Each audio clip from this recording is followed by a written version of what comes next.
Hello and welcome to the brand new Northeast Update YouTube channel, where today we're looking at the Newcastle United team and what is expected to be a busy second transfer window for the new Newcastle owners. This video has been made during the transfer window and we will give you our thoughts on who Newcastle should loan out, keep and the club should be looking to move on. Do let us know your thoughts in the comments for not only who you agree with but what you would do differently, and don't forget to like and follow the brand new channel, which will not only be bringing you Newcastle United content but everything Northeast. So, as we touched on earlier, this is the second transfer window Eddie Howe and the new owners have to put their mark on the club. The last transfer window saw real difficulties trying to attract players to the club given the league position. This saw several targets opting out joining the club. Despite this, the club managed to sign Kieran Trippier, who joined Newcastle in a £12 million move from Spanish giants Atletico Madrid. Chris Wood, whose £25 million release clause was met from Burnley. Bruno Guimaraes, who completed a £40 million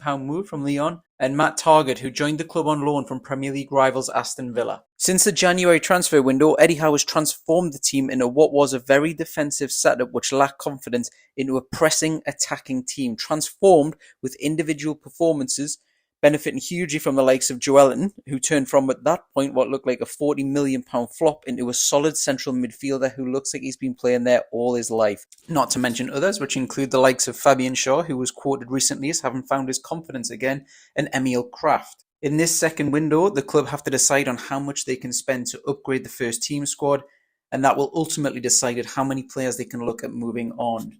We now take a look into that. Firstly, we look at the goalkeeping situation, which brings us on to one of the signings the club has already made this summer, and that's a £10 million move for Burnley's Nick Pope. Now, obviously, Burnley were relegated in the summer. It was a very tense deadline day, which could have equally seen Leeds or Everton be relegated. Now, fans will know Nick Pope after he helped Burnley stay in the Premier League season after season. He's earned many plaudits along the way, including a call-up to the England squad. Now, Newcastle fans were split on whether the money should be spent on a keeper or use the entire budget on the outfield squad. But for £10 million, it could go down as one of the bargains of the transfer window, not only for Newcastle, but across the whole of the Premier League. Then that takes us on to Freddie Woodman. Now, Freddie's already left the club in a permanent move to Preston. Newcastle do have a history of letting players go far too early, including local boy Adam Armstrong and Ivan Toney, who are both now Premier League players. At just 25 years old, Freddie has represented England at under-21 level and has won the 2014 UEFA Under-17 Championship. Not to mention, he also won the Golden Glove Award for Best Goalkeeper in that tournament. Freddie also won the Golden Glove Award while on loan from Newcastle in the Championship, a huge accomplishment for someone aged just 23 years old. Opinion on the player, however, was split when he did get his chance to play for Newcastle United due to injuries, that he never really took his chance or had any real standout performances. What are your thoughts on the permanent move? Is it a right one? Should he have been loaned out? Let us know in the comments below. Then we move on to Dubravka, someone who has largely been unchallenged for the number one slot. Dubravka has been a fan favourite since he made his debut for the club against Manchester United, a match that saw a man-of-the-match performance, a tremendous shot stopper, someone who has a real presence on corners to not only claim the ball, but someone who is seen as having a little bit of a mistake in him. He has now a battle on his hands for the number one slot. Who do you think will be the main keeper this season? Next, we move on to Karl Darlow. Now, this is a slightly trickier one. This depends on the view of how good of a third choice you think a club should have. Linked with a move to his old club, Nottingham Forest, it may be the only chance he has of first-team football, a phenomenal third-choice goalkeeper, or is he an asset with value that the club thinks should be moved on? Provided Newcastle can get an offer of around £4 to £5 million, we think the club should move Darlow on, who has been a loyal servant for the club and will be most remembered for the heroic performances he put in while Dubravka was injured. If Darlow stays at the club, he's a phenomenal third-choice keeper, or will he be viewed as an asset with a value and therefore should be looked to move on? Provided Newcastle can get an offer of around £4 to £5 million, we would look to move Karl Darlow on, who has been a loyal servant to the club and will probably be most remembered for the heroic performances he put in while Dubravka was injured. Mark Gillespie next. Now, this is someone who was brought into the club not expecting to play much first-team football. Whether he stays or goes, that'll depend on what happens with the Darlow situation. But if Darlow looks likely to leave, we predict that Gillespie will be the third-choice keeper. Now we look at outfield players, and we're going to start with right back. And with the right back slot, there really is only one place to start, and that is Kieran Trippier. Kieran joined Eddie Howe's Newcastle in a £12 million move in January from Spanish giants Atletico Madrid. Despite suffering a bad injury, which saw him miss a lot of matches for Newcastle, fans have already seen the quality with what is not only solid defensive displays, but also attacking output. Now, despite suffering a bad injury, which saw him miss a lot of the campaign for Newcastle, fans have already seen the quality that he does possess, with not only his solid defensive displays, but also his attacking output. Trippier is a remarkable crosser of the ball, but also has goal-scoring potential and a phenomenal set-play delivery on both corners and free kicks. This has seen him be a regular and trusted member of Gareth Southgate's England team. The right-back slot at Newcastle really is Kieran Trippier's to lose. Keep. Next up, we look at Emil Krafth. Now, Emil is someone who was written off by many Newcastle United fans as someone whose days at the club were very much numbered. However, like many, under Eddie Howe, his individual performances have significantly improved. So much so, when Kieran Trippier was lost due to injury, it often went unnoticed. Now, this versatile fullback who can play either right back or left back adds a lot of quality to the squad. We feel this season, Eddie Howe will feel very comfortable when he calls on him, which will often come from the bench. So for this reason, we would say keep. Javier Manquillo. Now, this is another versatile fullback who's always been solid when he's been called on. He's a loyal servant of the club and he's been here for many seasons. However, with the improvement by Krafth under new manager Eddie Howe, it's seen Manquillo drop down to third choice right back. With only injury likely to see Trippier lose game time and Krafth's new solid cover, it really does put Manquillo's position under huge threat. And for that reason, he should be looked to be moved on, either abroad or to another Premier League team, to which he could be first choice for many teams still. Manquillo will leave being thought of fondly by many Newcastle fans who, like Kieran Clark, was pivotal in getting then relegated Newcastle back into the Premier League at the first time of asking. Next, we look at centre-back, and like right-back, there's really only one place to start. A brand new signing for the club in Sven Botman. He's joined the club in a £35 million move. He did turn down a move in January due to the league position. That's a realistic decision, as even optimistic Newcastle fans knew at that time relegation was a real possibility, and we cannot blame Botman for that.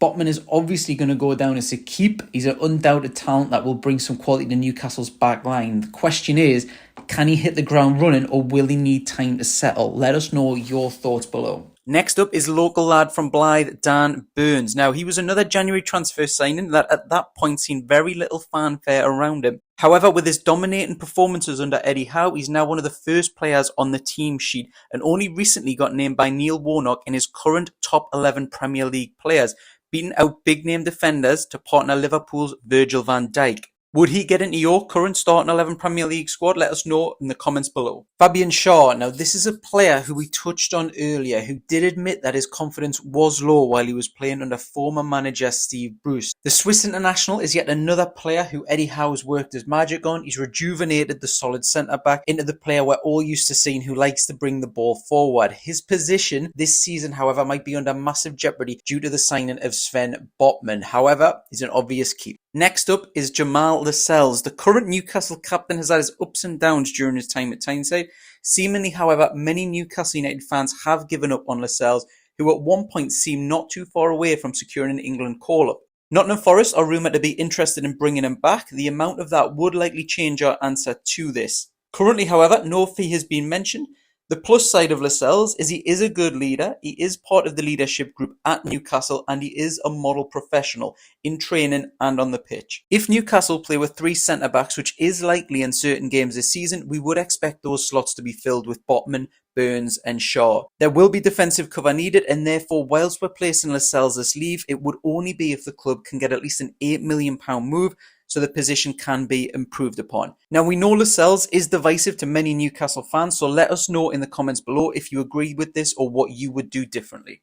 Next, we look at both Fernandes and Clark. Now, both of these players are the wrong side of 30 and unfortunately fallen further down the pecking order at Newcastle. They'll both be realistic and know that the days at the club are numbered. Both have been great servants to the club throughout the time, not only in the Championship, helping Newcastle get to Premier League status again, but also in the appearances that they made in the Premier League. Due to the influx of money and talent coming into the club, both are expected to leave the club. Next, we move on to left back, and we're going to start with Matt Taggart. Now, he has just recently joined the club in a permanent move. He was a loan signing in January. Dogged displays and impressive performances have seen the move be switched into a permanent move for a bargain £15 million fee. Whilst there are some sections of Newcastle fans that would have liked to see us go for a more ambitious player, Matt Taggart is a shrewd signing which allows us to free up funds to be used elsewhere in the team. Next up is Paul Dummett. Now, Paul Dummett is seemingly part of the fixtures and fittings at Newcastle United. He has only very recently signed a contract extension, so obviously liked by Eddie Howe. He's a versatile defender who can not only play left back but also centre back. He's often seen as underrated. Whilst this might be the very last year you see Paul at the club, he's a solid squad player who will be needed in the event of injuries, and for that reason, keep. Next is Jamal Lewis. Now, after his time at Norwich, he earned rave reviews that had big expectations from Newcastle fans when he joined the club. Unfortunately, Jamal never really come close to nailing down the left-back slot as his own. This, therefore, would be a choice between sell and loan. However, we are hopeful with a consistent run of games and potentially a newly promoted club, he can really show what he's capable of and be a contender next season to challenge for the left-back slot. Let us know in the comments below what you would do with Lewis, but we would put him down as a loan. Lastly, Matt Ritchie. Now again, unfortunately, he's the wrong side of 30. He's an experienced winger turned left back. He is, among Newcastle fans, a huge fan favourite who will remember that he did drop down a division to join Newcastle in the Championship. Now, Ritchie's known for being an aggressive player who we personally are big fans of. He's got huge leadership qualities and will be great to have around the club. However, with the influx of money, the club do have to act ruthless in certain areas, and for that reason, we would look to move Ritchie on sell. Now we look at wingers, and for Newcastle, there's really only one place to start, Alain Saint-Maximin. Now, the mere mention of his name splits Newcastle United fans. He's got undoubted talent, probably the most naturally talented player we've got at Newcastle. He does also, on the plus side, have more goal involvements last season than any other Newcastle player. He got 5 goals and 5 assists.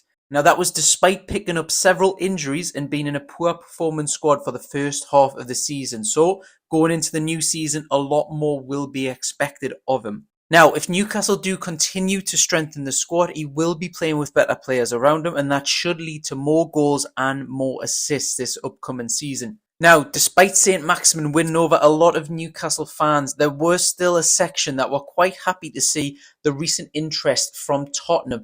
Now, whether this materialises or not, there are a section of Newcastle fans that do see him as a greedy player and not doing the simple things, the simple passes, even when his teammates are in much easier positions. Despite this, however, we have to put Saint-Maximin down as a keep. We do know this will be a controversial choice with Newcastle fans, so do let us know your opinions below. Next is Scotland international Ryan Fraser. Now, like many others, he's significantly improved under Eddie Howe.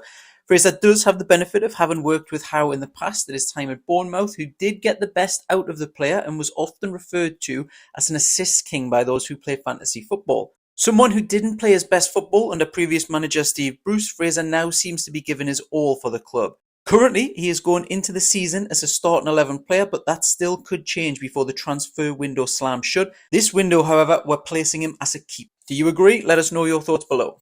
Up next is Jacob Murphy. Now, Murphy's always been someone who's been seen as a squad player who seems like he could break the Newcastle starting 11, but never seems to. He's a versatile player. He's played on both sides of the wing, and at times he's also covered the right back position. He will know his days at Newcastle are on borrowed time under the ambitious new owners, whether that's this window or the next couple. Provided Newcastle can get a replacement, we would look to move the player on and sign a top quality winger sell. The final winger to discuss is Miguel Almiron. Now, this is someone who always gives 110% in effort. While his effort's never in doubt, his quality can be sometimes called into question. The player can often go missing in certain games, and if Newcastle do have ambitions of the top 8, top 6, it might be that Almiron's days are also numbered at Newcastle, whether it's this transfer window or a transfer window in the next 12 months. Potentially, there is a benefit in keeping him as a squad player. However, we would look to replace him with a quality winger. Now Newcastle have the pulling power and money to attract good quality wingers. Now we move on to central midfield, who many Newcastle fans could argue is its strongest position currently, while others would suggest it does need strengthening further. First to discuss is Bruno Guimaraes. Now, the midfielder was Newcastle's big money signing under the new ownership, and it's really not hard to see why. He's already paid off some of the reported £40 million price tag with crucial goals that helped propel Newcastle up the Premier League, but he's also done some really eye-catching performances. The young Brazilian international already looks to be pivotal in Newcastle's future success, not only on the pitch but also off it, where it looks like it's only a matter of time before his Brazilian teammate Lucas Paqueta joins the club. Now, he's already been spotted enjoying time on Tyneside, and Bruno has described him as a best friend and brother. There's absolutely no shocks here. Keep. Next, we move on to another promising youngster who joined the club from Arsenal, that being Joe Willock. Now, Willock is a player full of promise who'll be remembered mainly for his crucial goal-scoring streak that he got while he was on loan. Now, that was at the time enough for then owner Mike Ashley to get out his checkbook and sign the player permanently. Now, Willock has not really hit the same goal-scoring heights he did while he was on loan, but since he's still a young player, he's got plenty of time to do that, not to mention develop and offer a lot more to the club. Someone the club would be foolish to offload. It may be, however, that his time is to start 11 players under threat with lots of money. For now, he would still be a keep. Next up is Joe Ellington. Now, 12 months ago, this would have been a totally different conversation with an undoubted sell. However, with many Toon fans willing to take a huge loss at that time on his £40 million price tag, now he's a crucial player in the starting 11, being moved to a central midfield position. Right now, the player's totally unrecognisable. He's often referred to as composed on the ball, combative, even at times still a goal scorer. He's a versatile player. We've seen him play on the wing. We've also seen him play up front and get some goals in the back end of last season, but mainly he's deployed as a central midfielder now. After the second half of last season, Eddie Howe's got many feathers in his cap given the performances and result. However, Joe Ellington improvement is seen by many as his top feather in his cap. Keep. Next up is Jonjo Shelvey, and this is another Newcastle player which splits fan opinion. He has always suffered from a lack of pace, which is seen as the issue. However, under Eddie Howe, he has seen the former Liverpool player in just about the form of his career. The 30-year-old, who is loved by many Newcastle fans, we believe could be upgraded, potentially for Bruno's best friend, to continue the Brazilian revolution on Tyneside. He's a good squad player, but someone who could be moved on to improve the club. Sell. Next up is Matty Longstaff. Now, with Matty, he and the club will be very underwhelmed with everything that has happened since he burst on the scene, scoring a crucial, unforgettable goal against Man U. Since then, he's not really been given many minutes by the club for whatever reason, and around that time there were huge concerns around Newcastle United fans that he was going to leave the club for free, with his contract expiring, with a move in Italy seeming very likely at that time. Since then, he's had surprise loan moves to Aberdeen and Mansfield Town, which have confused many Newcastle fans to why he's needed to drop down so low. Currently, not many Newcastle fans would even notice if he left the club, which shows the fall from grace Matty Longstaff has had.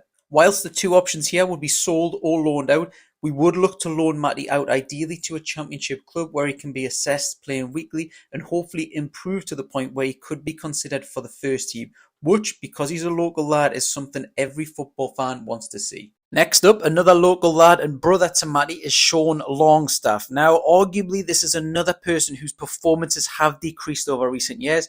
He was once rumoured to a massive £50 million move to Manchester United that right now could only dream of such a price tag. Football fans will always be patient with local lads, and with Sean and his performances being okay, given his age, he is likely to possibly improve in the future.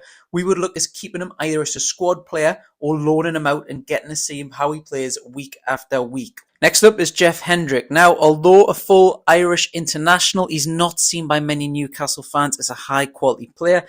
He does have an impressive goal-to-minute ratio for the club, scoring many crucial goals. However, with the club no longer under Mike Ashley's financial constraints, we cannot imagine the 30-year-old will get many minutes, and therefore it's best for all parties if Jeff leaves the club and moves on somewhere else to play regularly and finish his career. The last central midfielder we're looking at is young Elliot Anderson. Now, he was so very close to involvement with the first team before the takeover due to his impressive goals and performances for the under-21s. It, however, must now seem like a mountain to climb to get into the first team. Now, a loan move might not only help his development, but also potentially catch the eye of manager Eddie Howe. This seems like a sensible option for all parties involved. Next, we move on to strikers, and first up is Dwight Gale. Now, Dwight's currently valued at 1.3 million on transfermarket.com. The 32-year-old's best years are unfortunately behind him. He should be remembered, however, fondly by Newcastle fans because it was his goals that were vital getting the club back into the Premier League. Now, the club have been reportedly trying to sell him for some time, but now with the new money influx, this seems the best transfer window that we've got to sell him and replace him with better. Hopefully, as far as Dwight Gale's concerned, he can be moved to a championship club and be vital for them, getting the goals that any championship club needs. Now we move on to January signing Chris Wood. Now at the time, this was seen as a great signing, taking the star attacker from relegation rival Burnley. This is currently arguably the only time the new owners have overpaid for a player. Whilst Chris Wood's goal prowess has not really followed him from Burnley, he offers a lot to the team, including being a focal point, holding up the play, and a set play danger. Now this is different to all other attackers currently at the club. Currently he does sit second fiddle to main striker Callum Wilson, who will undoubtedly get more game time given Wilson's injury record. However, now the club are no longer fighting relegation. Should the club get a bid for around 10 to 15 million, we would look to sell. Now last but certainly not least is Callum Wilson. Now nobody can argue with his potency in front of goal or the quality that he brings. He was at one point linked with Chelsea, and if it was not for Harry Kane or his injury record, he could have been a big player for a top 6 team or potentially even England. If it does come off, it seems like he'll likely play understudy to Callum Wilson as a second striker or even someone to play alongside him in certain games. Now, we're saying to keep Wilson. However, depending on which strikers become available between now and the end of the window, perhaps the club could look to replace Wilson with someone of high quality that does not suffer from the bad historical injury record. And that's it for our loan, keep and sell video. Things will change as we get further into the transfer window, but do let us know your thoughts. We want to hear from you, and don't forget to like and follow the page. There is plenty more and exciting Northeast updates still to come.